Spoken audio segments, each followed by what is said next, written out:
பெங்களூர் போயிட்டுருக்கோம் கல்யாணத்துக்காக. சிறப்பாக கிளம்பியாச்சு. கிட்டத்தட்ட 6 மணி நேரம் ட்ராவலு.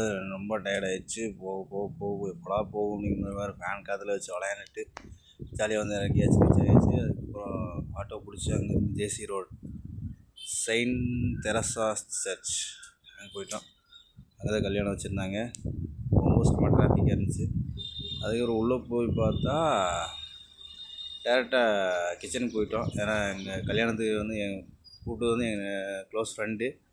டேரெக்டாக கிச்சனுக்கு போயிட்டு அவங்களோட கேட்ரிங் தான் சிறப்பாக பண்ணிட்டுருக்காங்க. பார்த்திங்கன்னா பிரியாணி, சிக்கன் பிரியாணி செஞ்சுட்டு இருந்தாங்க. இப்போ நான் அதை வீடியோ ஷூட் பண்ணிவிட்டு அதுக்கப்புறம் மேலே ரிசப்ஷன் ஹாலுக்கு போயிட்டோம். அதுக்கப்புறம் அவங்களுக்கு இதில் கொடுத்தாங்க. அப்புறம் பையனை வர வச்சாங்க. அதுக்கப்புறம் பொண்ணை வர வச்சாங்க. கல்யாணம் சிறப்பாக முடிஞ்சுது. கல்யாணம் முடிஞ்சதுக்கப்புறமா நாங்கள் அப்படியே ஒரு ரவுண்ட் அடிச்சுட்டு கீழே வந்தோம். கீழே வந்துட்டு ரிசப்ஷன் ஹாலுக்கு கீழே டெக்கரேஷன்லாம் போட்டு வந்தாங்க.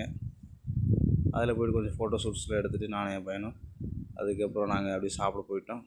சாப்பாடு போனால் மட்டன் குருமா, அதுக்கப்புறம் ரொட்டி, அதுக்கப்புறம் சிக்கன் பிரியாணி, ரவா கேசரி, இந்த மாதிரி நிறைய ஐட்டம்ஸ் வச்சுருந்து எல்லாம் திருப்தியாக சாப்பிட்டு நல்லபடியாக கல்யாணத்தை முடிச்சுட்டு அங்கேருந்து கிளம்பி கோயம்புத்தூர் வந்தாச்சு. நன்றி, வணக்கம். இது அடுத்த வீடியோ சந்திப்போம்.